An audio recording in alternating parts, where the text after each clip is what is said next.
الى حسام غالي، 3 نقلات بيرتدوا فريق الجيش الرواندي على طول 11 فانيلا.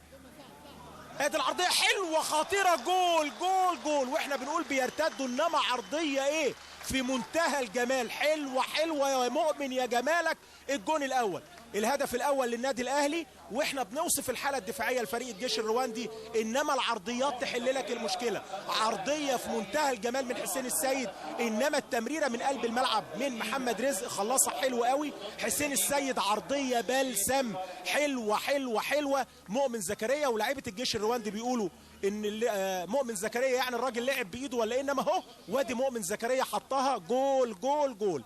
1-0 للنادي الاهلي اللي فضوا كده الاشتباك الدفاعي مع لعيبه الجيش الرواندي تقريبا مع نص ساعه من احداث الشوط الاول.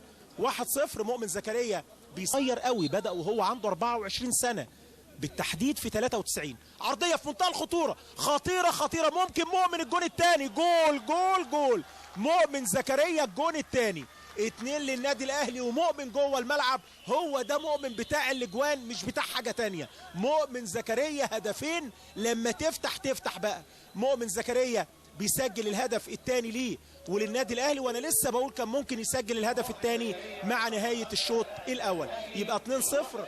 مؤمن زكريا بيسجل بعد 4 دقايق تقريبا اهي اللعبه، ويطلع حارس المرمى، انما كان راح لها حلو قوي سعد الدين سمير، هو اللي عمل المتابعه اول مره. بص شوف سعد الدين سمير ويطلع اوليفيرا حارس المرمى اللي حب يعملها على جنب، انما الفولو والمتابعه من مؤمن زكريا اللي ثبت ال3 في المرمى كده واداهم صوره الاول وبعدين قال لك اسجل براحتي. بص شوف مؤمن بيعمل ايه. 2-0 للنادي الاهلي.